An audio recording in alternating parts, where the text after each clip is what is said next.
right, good afternoon, everyone. Thank you all for coming out again to another Black History Month event that we're having here at ACC. We're celebrating health and wellness for the national theme of 2022 for Black History Month. And today we want to talk to you all about healthy relationships, positive relationships, how to avoid those toxic relationships. We want to discuss healthy relationships. So today we're going to leave the floor open, have a flowing conversation so that we can understand those strategies we need to build those relationships, and again, how to avoid those relationships. My name is Daryl Merriweather, academic advisor here at Austin Community College. And as I mentioned, we've been having Black History Month events since our last week. We had our first event, and up to date, this is our third event. So what we want to do today is have a Salon Barbershop style conversation where again, we're going to be talking about healthy relationships. So today what we have with us is Tracy Long, is our ACC clinical counselor. I want to thank her for joining us today. And as I mentioned, we want to discuss healthy relationships, talking about positive relationships, how to avoid toxic relationships, and looking at how we can build these strategies when it comes to positive relationships, and again, how to avoid toxic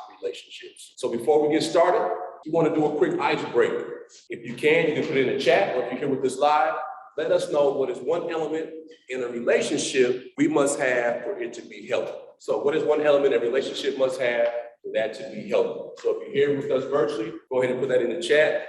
Or if you want to speak aloud, if you are here with us in person, go ahead and do so. We'll take a couple minutes, and then we'll go ahead and move on to our next topic of discussion. So if we have anybody here with us today, does anybody want to chime in? What element must we have in a relationship for it to be healthy? I hear communication. Honest communication. Honest communication. Honest communication. Anyone else? Spit them on out. Communication, honesty, non-judgmental. Yeah, earlier the honeymoon. Trust. Accountability. We have accountability. I like loyalty. Loyalty. Security. Say that again. Security. Security. All right. So then let's open up the floor for some conversation. All right. So we're talking about healthy relationships. Do you all feel that healthy relationships actually exist in today's society? Let's if the floor is open, we can be honest. Let's have this conversation. Speak your truth. Do you all feel healthy relationships really exist in today's society? Now, when you say today's society, that's a very broad statement in the aspect of you have different generations that still exist. You have the group that were here. Let's just talk about the previous to the 60s and the 70s, who grew up in that mind frame of, okay, this is my woman, this is my husband, we love each other, we're gonna be together. There are gonna be distractions here, distractions there, but I'm gonna focus on my husband, my wife, and my family. Well, as time has passed since then, those views have changed. Okay. And so that's why I said you gotta look, can you go a little deeper into that in the aspect of this community, this culture right now, or overall? So this community, this culture right now, and I want you to speak from your truth to that question. So yes, this community, this culture, and I'm asking each one of us as individuals, do we feel that healthy relationships exist today? Jason, I hear what you just said. Can you tell them too? If healthy relationship exists, yes, they do exist. It just depends on each individual putting the work together to build together. So okay, they exist. Okay. All right. Anyone else? I think that was well said. Think that was well said? yeah. Why are you looking at me? So then, if we feel like they exist, how would we define a healthy relationship? What are some elements within that, or how can we define a healthy relationship?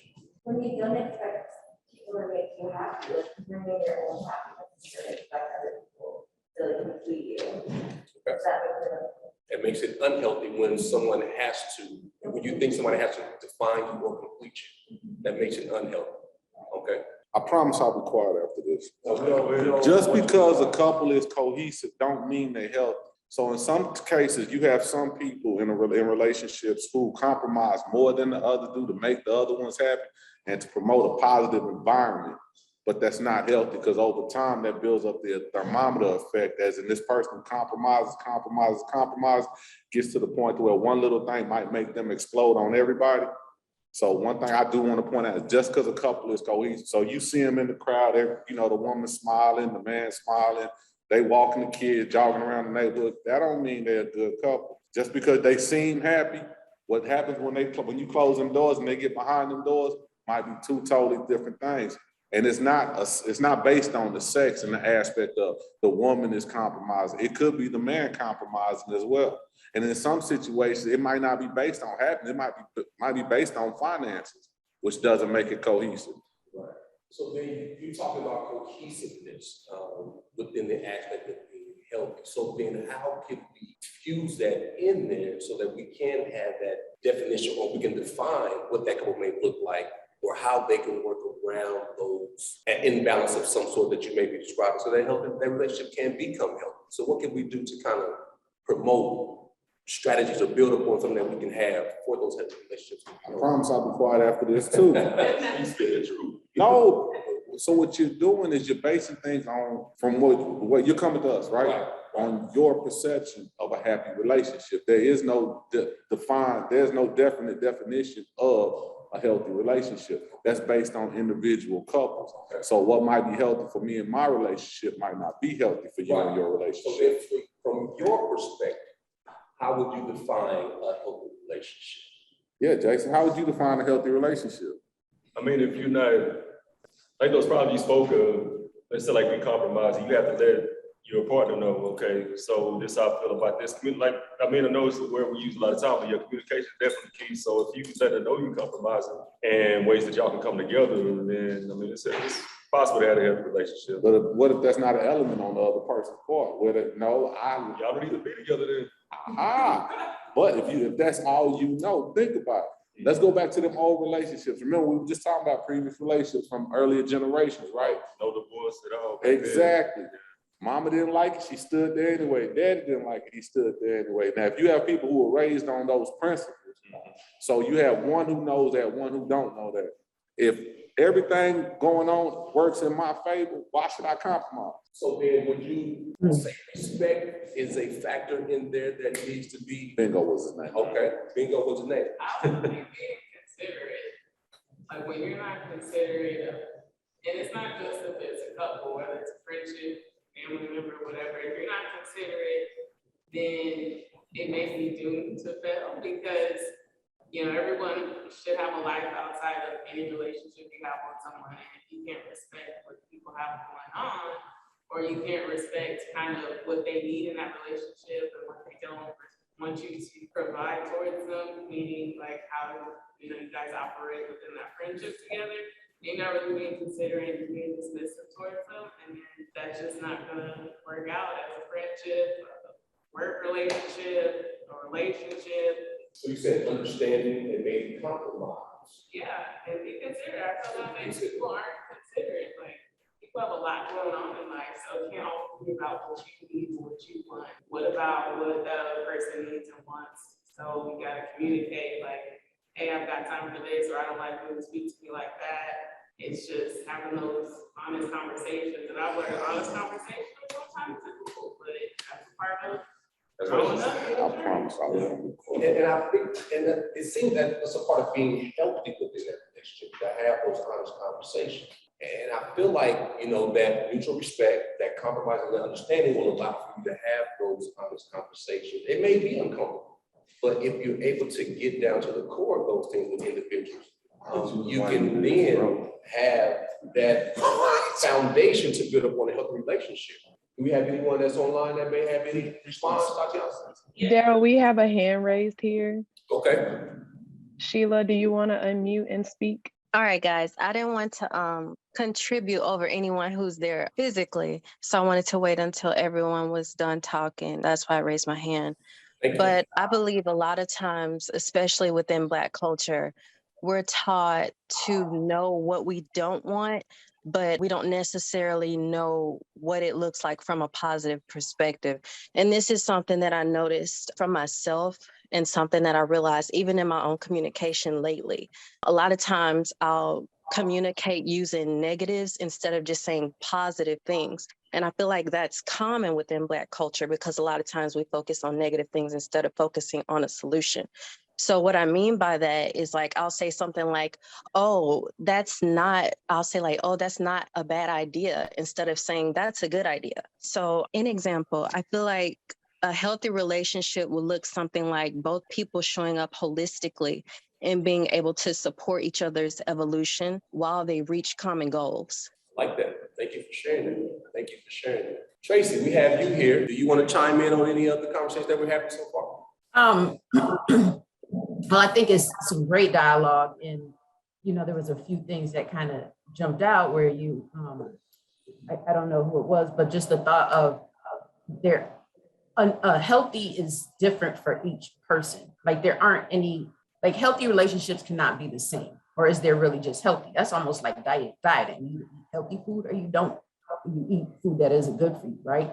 So there has to be some measure of what healthy is, just like Sheila said, right? To be able to gauge, well, this feels right, this doesn't feel right, this is okay, because you have the communication, there's equality in the relationship, it's supportive, obviously the respectful. And one of the things that also jumped out at me is we seen what our parents and our grandparents did and sticking through things that were not the best or ideal situations. Does that mean it was okay? And if we really looked into those relationships, did they genuinely look happy? They might have stayed in it, but was grandma real happy? Was it, we can't repeat patterns just because that's how they did it before, because that may not be the best way to do it. I guess it's just part of the comments. I could go on and on, but those are just a couple of things that I wanted to just add to that comment. Can I add on to that? And I promise I'll be quiet after this. You're making a lot of promises. They sound good to me. Okay, so one thing that she touched on it a little bit when she mentioned honesty. One of the things that everybody in this room is stepping away from is there's three different people. There's the person you want people to believe you are, the person you really are, and the person you are by yourself. When every time a relationship begins, that's your representative. So in some relationships, whereas this person pretended, I ain't gonna say pretended, but augmented their personality this way, and this person did that, as they get to know one another. Now, initially, when we was happy, joy, but the more I got to know this person, the more she got to know me. Colors came out. True colors came out. True colors came out. Watch out now. Okay, and then once people get to learn that new person, some people don't know some people ain't never been taught, as she mentioned earlier, how to back away from that relationship. I see that this person is an alcoholic. I see that this person has an abusive personality. I see that this person really lies a lot. But I done invested all this time and effort into this relationship, but I've never been taught how to a healthy way to back out of it. And so that's another thing that's in the mix of a healthy relationship. And I'll be quiet now. So I'm glad, there's a few things that we mentioned in this dialogue that I want to kind of backtrack, touch base on. And it seems like in order for us to have a healthy relationship with someone other than ourselves, we first have to understand who we are in order for us to kind of know about how to foster and then kind of nourish those healthy relationships. So what I want to talk or ask now is, how do we build a healthy relationship with oneself before we can step out and form a relationship with others? How do we do that? Dorado, don't you think that's a good question? Where to go? How do we do that?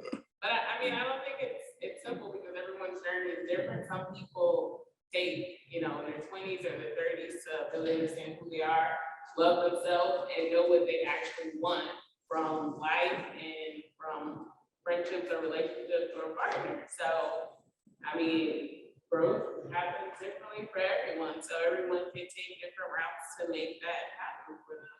And then you're right too, because you have different experiences and you learn from each experience over the years. So life is nothing but learning experience. Before we touch on that, we want to, if we can read Dr. Williams's response in the chat. A healthy relationship is one that you continue to work at. No such thing as a perfect one, but the act of being engaged is continuous improvement is what makes it healthy. My wife and I literally have a calendar appointment where we set aside time once a week to check in on how we're showing up for each other, any feedback we had. So accountability, those things are always going to be important, and just making sure that you fight fair within these relationships to kind of show that balance that each other needs. So I appreciate that, Dr. Williams. So back to the individual aspect of learning oneself. What are some characteristics of how to become more in touch with who you are as an individual to start building that foundation of healthy relationship with yourself? What are some characteristics that you can do to kind of start that? I think one that's helpful, especially when you're trying to get into a healthy or positive relationship to his point, you gotta work on it. But I think working on your past trauma is gonna help you, because if you have trauma from your childhood, that can affect you as you're going into your career or trying to have a relationship or marriage or kids. So I think that's a good way to help yourself. Like, what happened to me in the past, whether that's be working out with support, counseling, things like that. And I think that's a great start from my perspective. Anyone else want to add on to that? Or something else to share? I think just like evaluating yourself, like taking a moment and thinking about yourself, not in like a selfish way, but reflecting kind of what Johnny was saying about your past traumas and really identifying how you can start fixing or start healing from that. So you know what you need. So evaluating themselves, okay? That's a start. Please, Tracy, you can add comments as needed, okay? Is that what you're writing in there? No, please don't be quiet. We're here to have a good informed discussion. We want all to share. So if you're online, I can't hear that clear. Okay, so yeah, if you can't hear that clear, we'll try to speak up to make sure that you can hear that clear. So once again, how can we, or what are some characteristics that we can look at to build that personal, healthy relationship with oneself before we can step out and do those things with others? So what are some things that we can do to, they can't hear me? Can you all hear me? Yes. Online? Yes. I think it's important to notice what your patterns are, because scientifically, our personality and everything is formed while we're still children. So while you're growing into adolescent and adulthood, it's important to notice what your patterns are. Notice the areas where you maybe didn't receive exactly what you needed to be a healthy human, and feed those areas. Treat yourself like you're still that child, and nurture the areas where you notice those deficiencies, so that you're able to show up for yourself before you welcome someone else to help you in your goals or in a relationship. So how many of us feel like that is important for us to know who we are, get to know ourselves, do the self-evaluation, do the reflections, understand those unhealthy balances within ourselves before we step out and kind of foster these relationships with others? Do we really take that serious enough in the Black culture, in our community, within society as a whole, to take that time to develop that before we have a relationship with a family member or with a friend or with a significant other? Do we take that serious, or is it just something that we just kind of naturally just kind of let bypass and think that we just can get along with anybody and enjoy life, no matter what that may bring to us? We do not take it very seriously. And in my opinion, within Black culture, we're almost celebrated for not taking a lot of things seriously. I think that within Black culture, we romanticize relationships and look toward what makes us happy rather than planning for having a life partner, and understanding that it's not just necessarily about the romantic part or about what makes you happy, but if you're planning to have a life partner, if that is your goal, even noticing what your goals are. Planning for what your goals are, and taking into account that that could one day include children. So even planning to find, those good aspects within a person that will foster a healthy community or healthy relationship for children. So just as a community, I think we need to do a better job of seeing relationships holistically, outside of what can make me happy or what I feel passionate about right now. And if I'm looking to build a future with a person, then it needs to take into account finances. It needs to take into spirituality and all these other aspects, because eventually those things are also going to become a part of your life, and they're going to connect to you. So the person that you choose to connect with needs to be on the same accord or similar with you. And if they're not, then you have to notice how that's going to affect your life and ask yourself if you want to make that commitment. Yeah, I would definitely agree with that. If I could just add to it, is, it begins with respecting yourself and your own boundaries, right? Because if you don't respect your own boundaries, how will other people respect your boundaries? You just allow anything to happen, I'm not sure who said it, out of quote unquote love. So when you think of the awareness, if you're violating your own boundaries, like, oh, I'm going to say I'm not going to do this, or I'm not going to allow this person to do this to me, but when they do it, you let it slide, then it's going to continue to happen, and it can only create an unhealthy relationship, an unequal unbalanced dynamics. And then it just goes from there. So the awareness, do I respect myself and my body? Do I respect, my mind? Do I respect my finances? So that I can join with someone else and be able to see what those qualities that I have in myself that I'm looking for in that other person for a life partner or just a long lasting friendship. But one of the biggest points that people are leaving out is emotional maturity, as in the aspect of I can be smart, I can be athletic, but at the same time, I might not be used to to being rejected in the aspect of a person might view you one way, you might view yourself one way, but until you have that experience, you don't know how you're going to react or what you're going to do. And there is no age on that. So you could be a young person and not know much, but at the same time, you know yourself. Or you can be an adult that's an accomplished adult, but you've never dealt with rejection before. And when it hits you, there's no way you can expect how you're going to react. And that goes both ways in a relationship. As I pointed out earlier, a person's representative might seem like they have it all together. Yes, I have my own place. Yes, I have good credit. Yes, I walk my dog and jog. But at the same time, I still got the emotions of a 12-year-old. She just left me. Now I'm finna go outside and bust my car windows because I'm mad at the world. I'm finna throw a temper tantrum. That's one of the things that we were mentioning earlier about evaluating your partner. But at the same time, you can't approach a relationship with a checklist. Hey, baby, how you doing? Oh, she got a good job. Check. She got good credit. Check. Do you still live with your mama? Oh, no, that's an ex. We can't approach a relationship like that. But what about consistency then? Looking for consistency or ignoring the warning sign. Because if they're doing these things, then are you ignoring the warning sign? But as we mentioned with the relationship earlier, you grow together. So as a relationship, being in a relationship, I might be immature right now. But if I'm willing to learn and I'm willing to grow with my partner, we can grow together in the aspect of we know where we've been and we know where we want to go. So then we can grow together as a couple rather than individually. But are there any absolute no's? Like everything's not. I'm wondering as we determined earlier. We determined earlier that each relationship is different. And this all falls back within the compromising area as well. I don't eat tuna fish. All she know how to cook is tuna fish. But you know what? I'm a compromise and I'm gonna try tuna fish. And then we establish after that, you know what, babe? We need to get you a cookbook. Well, that's definitely a compromise. I wonder if strong relationship starts with just values and beliefs and then go from there. I'm curious. They don't know what they're going to teach. Because I think it's personally great if you're talking about a relationship with someone that they can teach you stuff and you teach them stuff. Not to say you don't know it, but each other evolve, And then if the lesson, I told you I was going to be quiet.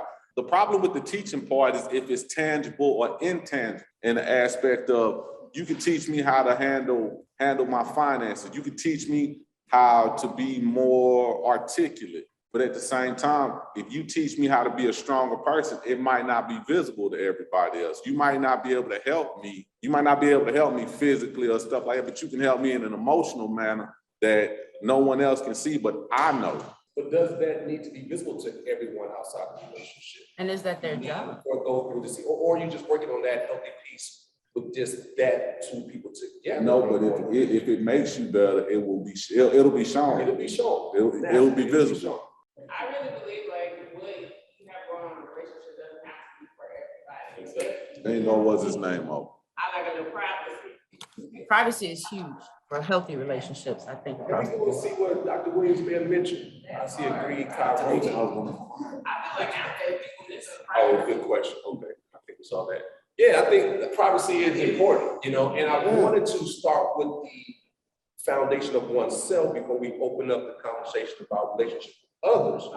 No, you're good. You're good because that privacy piece for me in some sense is that, I need to step aside, evaluate myself, understand the things that I feel like that's going to help me grow into become the person I want to become.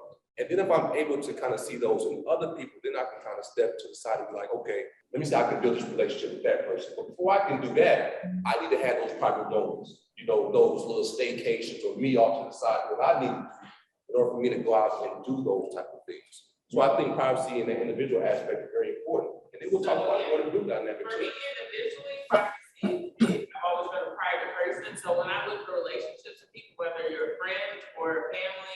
someone that I'm trying to date, get a relationship in, if I'm seeing from the beginning, you're not a private person, like you're everywhere in the street, everyone in the business, I'm gonna say real surface with you. But if I see that we have that same commonality, okay, I'm gonna walk down, get a little closer, maybe this is like, a good friendship or relationship to have. So yeah, I get your point, like knowing yourself helps you decide like who you're gonna build these relationships with, absolutely. If I could comment again to just add to that, I think it starts, and again, maybe it's a question, does it start with our own values and beliefs to be able to create this quote unquote checklist, if you want to call it? If you value loyalty and honesty and love, if you see that that person doesn't have that, wouldn't that be a warning sign? Because those are your hard lines. Like these people, this person has to have this thing. This one is flexible, I can compromise here. But certain things are non-negotiable. And then to be able to build a relationship from there, as far as identifying what those things are within yourself, like Daryl was saying, so that you know what you're looking for and what to avoid when it pops up. Then now that we have that foundation as an individual, now let's go back to what we began. So how do we then allow ourselves to go out there and build this relationship with others, right? Whether that's a family, whether that's a significant other, a friend, how do we now work on those strategies that we need to build these positive relationships? What are some thoughts around that? We already touched on it a little bit before we got to this piece, so now we're kind of circling back around. So how do we build upon that? What are some strategies we can utilize to build upon that? Asking what they need as well, like taking a moment and step back and asking, because sometimes people don't volunteer that information themselves, but once you ask them, then they become open and force them to evaluate what they desire as well, and you can work on it together. So I need to say, Safiro, you look cool. You know what I'm saying? You look like somebody I may want to kind of have a friendship, but what do you need from me? Is that something that you? Something like that. Okay. Okay. Ms. Jones didn't quite hear the question, but I also would like you to elaborate on it. Yeah, y'all see this. So the question is, Wait, but I have a question. Now, when you say with others, do you mean with that significant other or with the world? so right now, let's focus on family. When I say others, so let's say family, right? So the question is, now that we understand who we are, we may have a checklist of what we like, things that kind of help us become who we want to become. How do we now open up to build that relationship, that bond, let's say family members? We're not 12, we're not 8. We are adults now. You've learned yourself, right? Yes. Are you, now that you know yourself, are you happy or are you moderate? I mean, we talking about this magic person, right? This person, at first they didn't feel good, now they feel better. Now, is it visible or they know they happy, but it's not visible to the world? So as you mentioned, now that I understand who I am and I am feeling happy about who I am, that should come naturally to where it should be visible to the world. So I think that I will now portray that in the way that I talk, in the way that I speak, how I greet folks, how I kind of embrace those around me.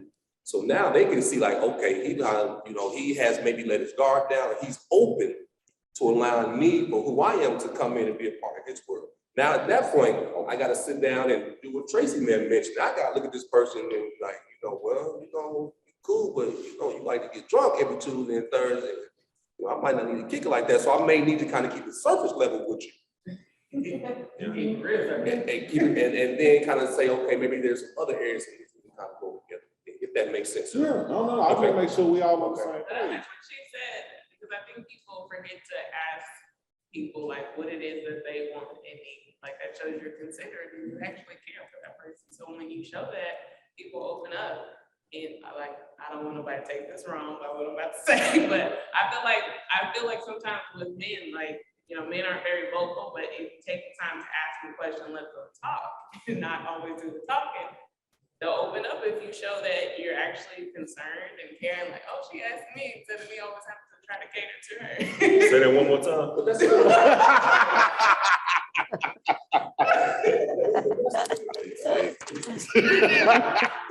I see that all the time. There's this meme on social media, and I like it. That's why I'm like, don't get offended, but it's men, something like, how men feel or women forget about men in the relationship, their happiness too in the relationship.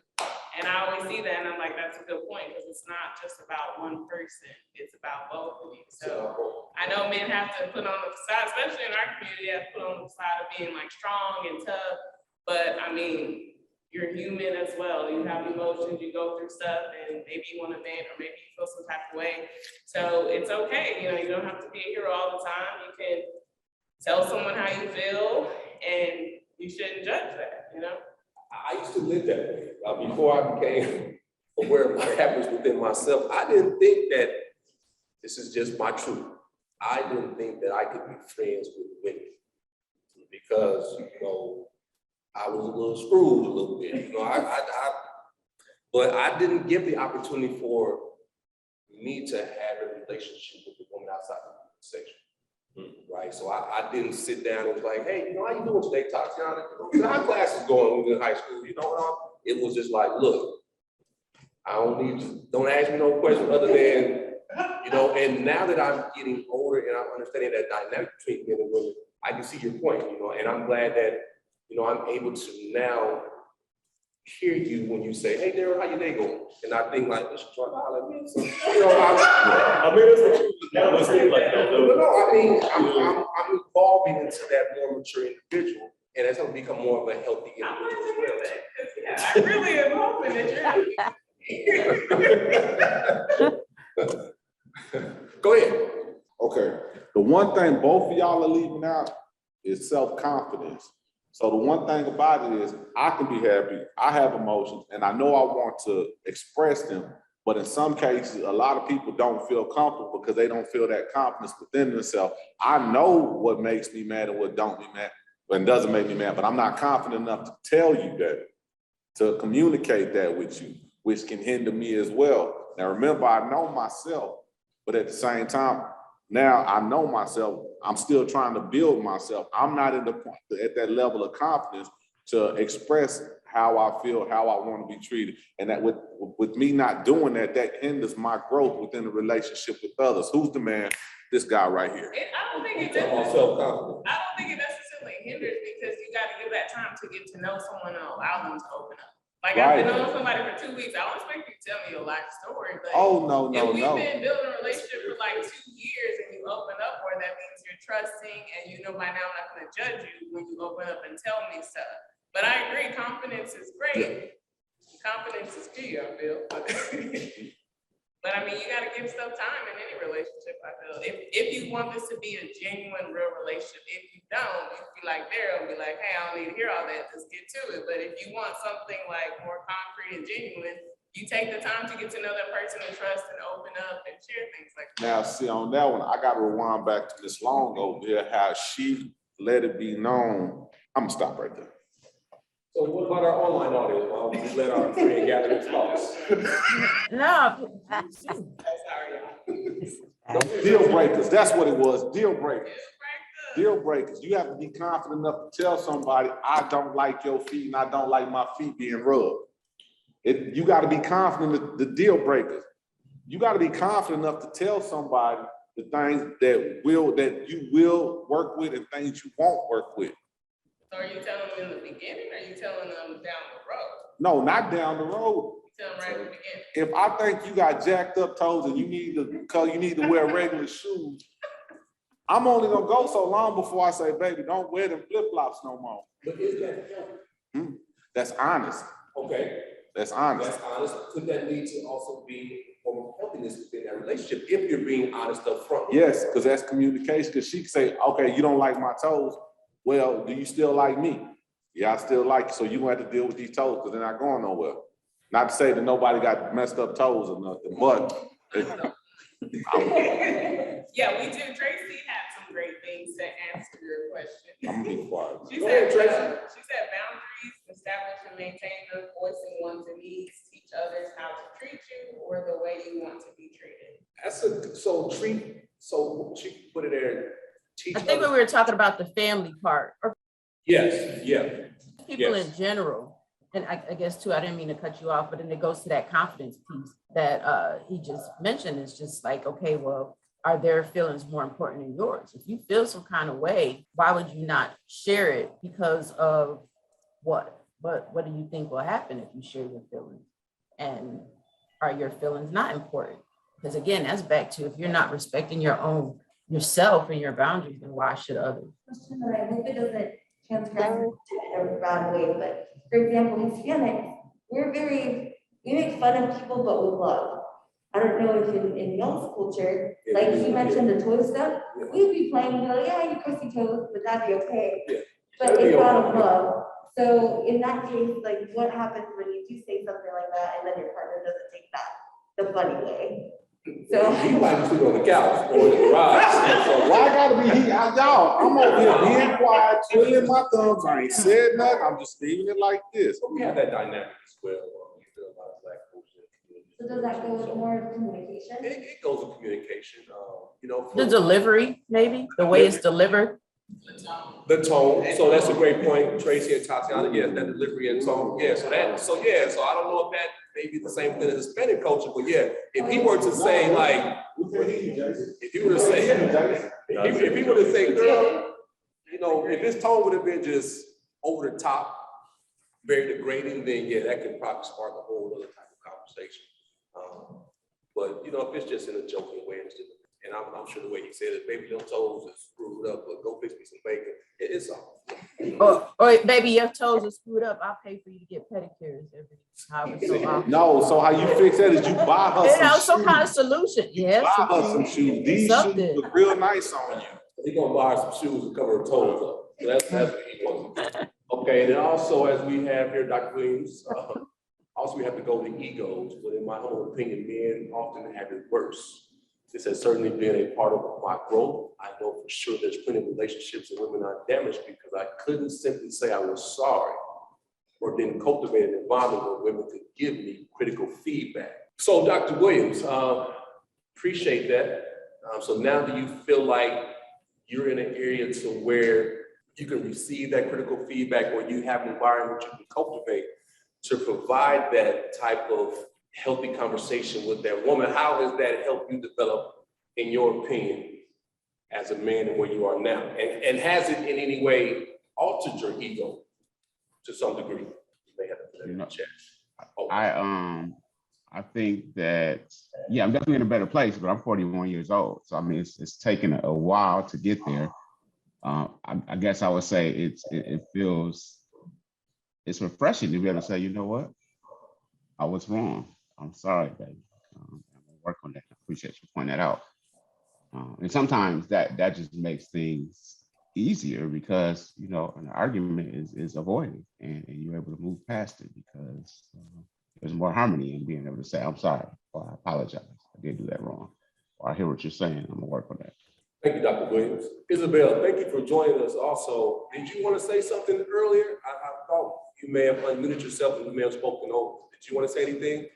Oh, I'm so sorry. No, I was just finding it interesting because, you know, especially with our personal insecurities and stuff, it's sometimes hard to come out of the shell and, you know, to talk about those things that we're uncomfortable with or things that, you know, like they said about the toes or little things. And I guess everybody's always trying to find that one companion to live their life with. But Thank you, Izzy. And I'm gonna keep going back first to our first, let's visualize a big old circle, right? So that inner circle is gonna be us, right? We set that boundary for ourselves. And then as we continue to grow from childhood, you know, to adulthood, we have our families first that we encounter, right? And then outside that family, we have friends or social society. So now that we have that individual boundary, we have that family boundary, then how do we expand that out to our whole society, friends, school, whatever the case may be? How do we open up to kind of build on those type of relationships? Do they change? That's a great question. Do they change? Yes and no. Now, first of all, one of the things, the level of respect, it shouldn't change, but for some people it do. As for this person, his family, I've known them my whole life. They know everything about me. I know everything about them. We respect each other. We love each other. But you got Billy Bob over here who I ain't never met before. Now I'm gonna treat him with dignity and respect. But at the same time, I could not put him on the same level as some family member that I've known my entire life. And I'll be going. How difficult is that to kind of toggle back and forth with that type of, how can I say this, you know, being able to kind of distinguish between, you know, you know this person all your life, and then Billy Bob comes in, and you know, you see he just like, even though your cousin or your brother over here may be the same way like Billy Bob, and you still may be like, what is? No, you all right. Oh, my bad. Y'all, I did not come. I thought we were gonna come in, watch somebody get their hair cut and laugh. Is there, We all getting our hair Oh, cut my and goodness. split right now. Well, no, so the thing with Billy Bob, right? Since I don't know Billy Bob, the difference between him and my cousin on the flip side is Billy Bob got a clean slate. Now, everything I know about look, as soon as I start talking about my cousin, they probably gonna call me. But nah, my cousin, okay. Billy Bob got a clean slate, right? So Billy Bob, I'm going to engage with him, but I'm still gonna have that shield up. You know what I'm saying? Well, okay, you like to fish, I like to fish. All right, cool. You like this football team, I like this football team. Man, let me tell you about my crazy wife. Let me tell you about my crazy wife. And then the relationship grows. You know what I'm saying? It has that natural fertilization. Your cousin, I ain't had no choice. My mama dropped me off over there. You ain't had no choice with your family. Friends you do have a choice with. And then as the relationship grows, it grows in whatever direction it's gonna go in. Whether it be positive, negative, neutral, you know, let's just keep it at work, or we grow from that. Hey man, we watching the game in my house. You bringing the chips, see, look, my cousin's still calling. But no, man. And I'll be quiet now. So it does change. Yes. So, okay. so Chase, do we give passes? Say that again, Tracy. No, I said when you said it changes, do we give passes based on who they are? I'm sorry. Like say, okay, you mentioned like Billy Bob, right? If Billy Bob. But what if Billy Bob says something, you don't know him, but it's something you don't like, do you give him a pass? Well, you remember that I got this shield up. Remember, I got the shield up right now. Right. But he said something. He and said you don't something, like right? it. Do you Now- not say anything? Hold on, sister. I work here, right? Billy Bob says something I don't like. My rent due next month. Although I want to punch Billy Bob, I'm an adult and I'm a professional. Now I know moving forward, me and Billy Bob can't interact the way we can't interact like that no more. I know to keep my distance. If it ain't got nothing to do with work, stay away from it. And I know when we leave here, it might be a, hey, how you doing? And it ain't even gonna be that. The thing is, once you realize that this person has a perspective or has a behavior about themselves that might might pull me out of my comfort zone and make me want to react in a negative way, I know to step back. Let Billy Bob and all of them go hang out over there. I'll get coffee at a different time. I'm not going to engage with this person because I've seen where it could possibly go. Because the one time Billy Bob did step out of line and said something that was inappropriate, I caught myself. I might not be able to do that next time. Right. So choosing your battles, but putting your distance up and not pulling it. And I mean it, y'all. Yeah, no, that's real talk. That's what I was wondering. Like, don't give them the pass and it's still foolish, but yeah, cut them off and keep them moving. I think differently, because I think it really just depends on how you conflict resolve as a person, regardless of if it's your family or if it's someone you work with or if it's someone that you've grown to be friends with for a long time. If you're going to have the accountability like for yourself and it's a strong accountability, you'll have it, I feel like, for others. So if I have accountability for my mom when she says something I don't agree with, I'm going to have it for others outside of the home. Or like when I become an adult, it'll be like the same level no matter what. So I think it really just depends on how you personally resolve conflict and like where you are in your growth process with how you decide to communicate that with other people. It was something I was thinking. So it seems like it goes back to that Figure out what it is. individual growth that we first learned about ourselves, and then that can kind of span out on how we may kind of deal that way with others. Is that, in a sense? You ever thought of that? Are you gonna say something, Dr. Williams? Dr. Williams, your microphone is live. Oh, sorry. My apologies. He's trying to have a healthy relationship. Well, I have a question to throw out there. When we talk about family, is there a time, is it okay to cut them off? That's a Yes. great question. That is a Yes. great question. Is it Regardless okay? of who they are, is it okay to just certain people, family, whatever? You have to cut them off. Yes, that's okay. But I think after you communicate why, Right. I really don't believe in not allowing a person to grow, regardless of who it is. I believe you can speak your truth and be respectable, but let that person know that what they did wasn't okay for you, or the way they rubbed you was not okay. And then like letting them know, like going forward, like we're not going to be on the same level. But then what if they continue? That's the point. Like you won't be on the same level with them. So if they continue, you don't have to be a part of it, and they know why. So they can either use that as an opportunity for growth, or they can continue to be what they are. If that even to the point of cutting them off altogether, I guess is what I'm trying to say as far as point of growth. Because again, there's some people that just may not grow and change, or they might not be willing to. I got something to say. Yeah, but it's totally their decision then. Don't let them go back. Their decision to not follow the boundaries, but then your decision to cut them off because they won't. Exactly. People don't like boundaries. I mean, that's Exactly. let's give it that. People don't like boundaries, not for them, it's for you. So people will push against it all the time. You just have to keep enforcing it until Boundaries are healthy. Yeah, that's consistency. That's very true. Consistency. Well, from some aspects, because y'all know it's me, the quiet dude. One thing that people have to recognize is everybody don't see things the way you do, and they don't have the same values that you do. Whereas you might value, they might not, one of your relatives might not know how much you value them. And you look and you know you respect them and you want to do for them.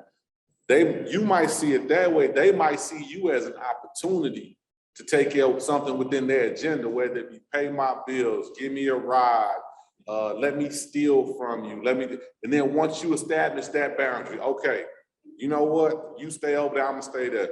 So basically what they've done is this bridge that they built over time, they just destroyed it. So in that aspect, okay, that bridge is destroyed. Now let's work on rebuilding another one, but now I know my boundaries. I know I can't leave you around my wallet. I know you can't borrow my car. I know you can't sleep on my couch. Everything that you had previous to the toxic thing that you have done to me, that it built up. Because everybody wants to believe, oh, she won't do that again. No, he won't do that again. He didn't mean to do that. No, he did. He meant to steal your TV. So you shut it down right then and there. You say, you know what, as we stated earlier, let them know what they did wrong. Due to the fact that you stole my car, put my TV in it, and you stole my wife's wedding ring, you can't come to my house no more. Matter of fact, you stay over there, I'll stay over here, and we'll work on this thing. But in the meantime, you keep your distance. I think boundaries are important also for you mentally. Because health as well. So if you don't set boundaries with people, that can affect you mentally, and that can lead down the dark road. So you have to set boundaries. And boundaries can change as you grow, right? When we talk about maturity level or reassessing people and reestablishing or creating new boundaries. And I feel like if the person cares for you genuinely, they'll understand the boundaries and hopefully they have boundaries for you as well. But see, that fall back on perception. You gotta admit, think about it. It was one of your relatives that you, as you were growing up, you viewed this person, maybe it been a cousin, aunt, whatever, but you had a lot of respect for this person at that time in your life. Maybe they took care of you. When you needed help with something, they helped you. And that memory sticks out in your mind. So when this person adds something to you, you feel like almost like indebted, like I have to do something for this person because they did something for me when I needed the help. And then but at the same time, the person that's asking me for something right now might not be the person who did the good deed for me. As time changes, so do people. Who's the man? This guy right here. Well, what I've realized in life is like, this is how I operate. Not saying this is law, but I feel that if you do stuff for people and expect something in return, you're going to be disappointed the rest of your life. Yeah. So I do stuff out of the kindness of my heart for someone. If I care for you, I mean, I'll do whatever I can to be there to support and help you, but I don't expect it in return. But luckily I've had great family, friends, and you know, that return stuff out of the kindness of their heart. And just have that genuine kind of bond relationship. But and another thing is, I've learned not to get too caught up in the past, how someone was years ago. People change and evolve, and they're different. And if you always hold over their past, what they've done, then it won't be a healthy relationship. It probably won't be any kind of relationship, because I agree. you can't get past the past. And my brother told me a long time ago, he was like, everyone has a past, and you just gotta either accept people and keep them moving, or just don't deal with them at all. And that was great advice. And I feel like that's towards any relationship with any type of person. I digress.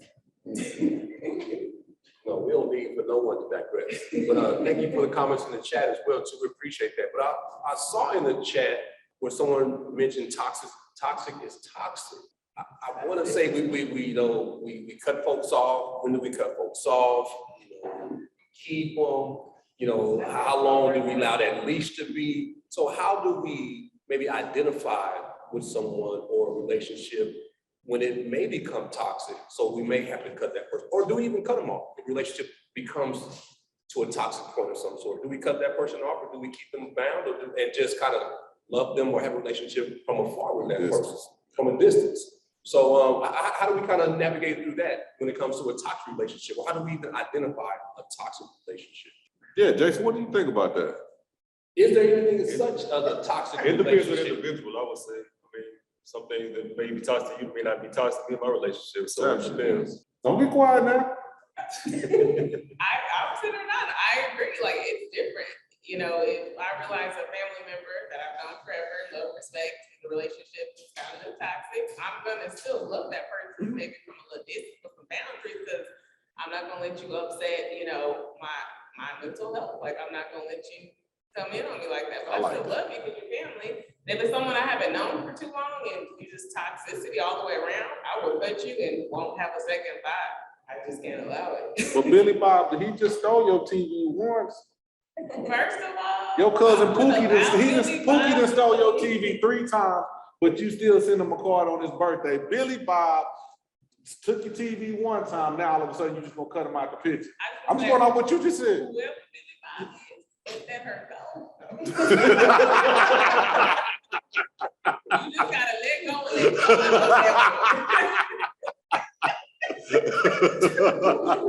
Thank you, So Ashley, you think I ain't going nowhere else. exactly. but you love family from afar?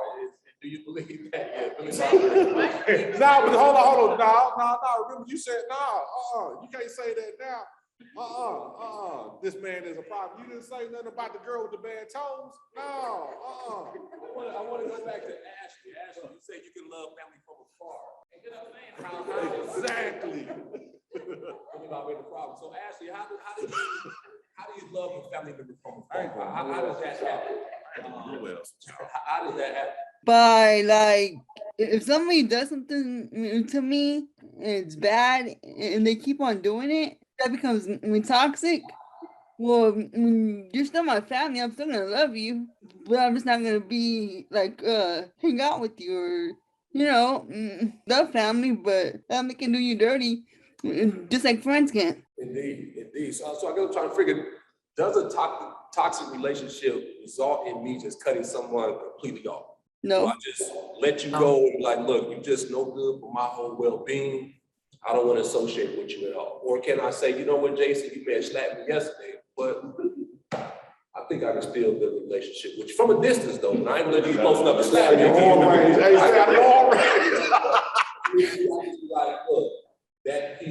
There doesn't have to be permanent separation, because it could just be a confusion or miscommunication of values. Yeah, it depends on what the situation is. Remember, rebuild the bridge. They may not be aware if we don't tell them. And I think that goes back to Sheila, giving people the opportunity to change by pointing out some of these things in a healthy way. They might be like, oh, I didn't know. Now that I know, then they have a choice of doing A or B, and that'll show their true color. Whether they know, now that you know and you're not doing it, okay, you already shown me that you really don't care about that as much as I thought you did. We got about 10 more minutes, and I appreciate the conversation. What I want to do is, Dan, thinking maybe the next slide, looking at tips for building a positive relationship. So here are a few here. If you don't see any on this list, are there any others that we can add to this list when it comes to tips for building a positive relationship and not slapping people, cutting them off? See, that's y'all. Avoiding toxic relationships. Or Tracy, can you kind of maybe share a little bit more from this list, or maybe elaborate on anything that you may see on this list? I like to give people your time. That seems for me to allow us to really grow and cultivate a relationship. So if I'm willing to step in a space to where I'm going to give you my time and my undivided attention, then I am willing to say, you know what, I enjoy you. I think you are right. So now let's talk. Let's get to know each other. Let's continue to grow. So I like that. Give people your But time. that's a gift and a curse at the same time. So when many people know that you're willing to do that, they start not to care about what's going on in your life. I have a problem right now. You know, I have something going on and I need to talk to you about it. But at the same time, so do he, she, and she at the same time, to where every time I get a moment to sit still, my phone is ringing. Is that what managed mobile technology consists of? Correct. So yes, you can look at it like that. And also Yes, you can also. add that with that, learn to give and take feedback Give and take. as well too. So yeah. I'm with you there. I think time is important. Like if you don't give me time, then I won't make time for you to continue to build a grow relationship. But to your point, we gotta have boundaries and understanding, like, I don't wanna see you 24/7, but you know, you gotta make time for me. You ain't make no time, I gotta keep pushing. But that's based on priority. I feel like I'm very important to you, and I feel that what I have to say is a priority. I feel that way, not you. Because people got life. Yes, I am your life. Yes. No, I am your life. For me to move forward, you need to listen to my problems. I would be like, you need to get along. Look. She That got goes back to bad what toe. Tracy I was keep saying. telling her to wear some shoes, but she won't wear no shoes over them toes. What am I That goes supposed back to to do? what Tracy was saying when she was telling us to acknowledge.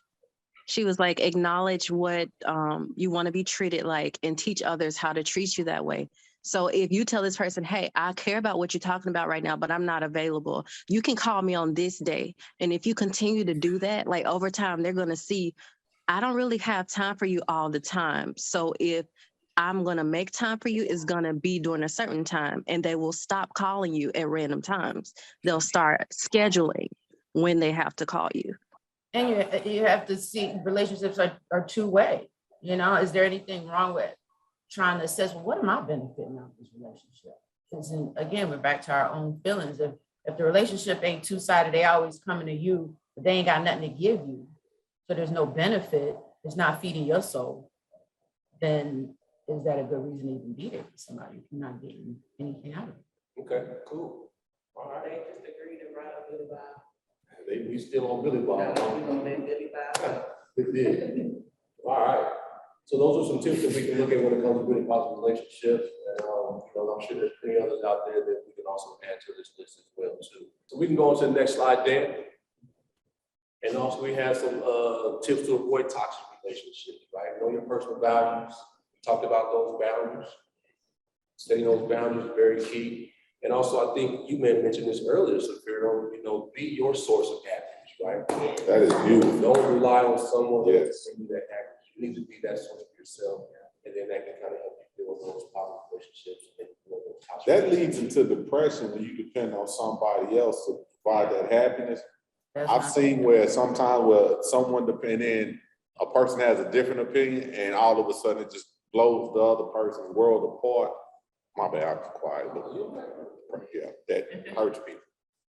I like knowing your personal values. I feel like you shouldn't bend on those though. Those values are key. Those So, standards, yeah, values and standards. So hopefully you get somebody that has similar values and standards as you. That way it won't make it toxic or more difficult to maintain that relationship. But when you have to start like bending all your values and standards for someone, I think that's a sign of toxicity. Being unapologetic. I'm glad you mentioned that, because I know Tatiana, she loves that being unapologetic. So explain a little bit of what that may mean, Tracy, when you're being unapologetic. Oh, I know y'all didn't. I know y'all did. When I think of unapologetic, and it can kind of play out in so many different parts of our lives, and it might go to that level of confidence, right? Knowing our values, knowing our beliefs, knowing our hard lines, respecting ourselves, respecting our own boundaries. When you say what you say, being assertive, not rude or disrespectful, and you say something and that person may not like it, well, I'm sorry you don't like it. But, you know, I'm sorry you're, but this is how I feel, and I'm not going to compromise your feelings or your insecurities in place of mine. So I look at unapologetic in that way. Like, I'm sorry that you don't agree or don't feel the same way I do, but this is how I feel. Ms. Long, you just said, I'm sorry that you feel that way. Ain't that apologizing? No, I mean, but not really changing. You're not, I mean, I guess the word maybe I'm not sorry, but you're still acknowledging their feeling, right? It's like, you know, again, I'm sorry, but you're not changing your stance, you know, to some degree. So yeah, you can look at it as sorry, but I'm thinking more of, you know, how do you acknowledge their feelings and not, you know, like minimize them? Like, yeah, I'm sorry you feel that way, but I'm not going to change my stance on it because you're or don't like it. You'll apologize. I'm sorry, what did you say? I didn't know. He's apologizing. But thank you for that statement, Tracy. Appreciate that. All right, so we are at our time. Then we go to the next slide. I think this is going to be our resources slide. So Tracy, our counselor here was, our clinical counselor was able to give us some resources that we can provide for you all here at ACC, and we use this in the community as well too. So Tracy, you want to kind of elaborate a little bit more on these resources? We'll go through the resources. If you want to share a minute or so on each one.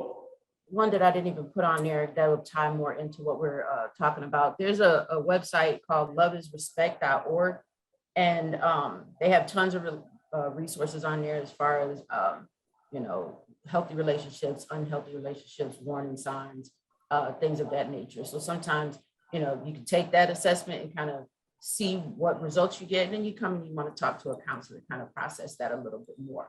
So just, you know, sharing with students that clinical counseling services are available to them. It's a free service.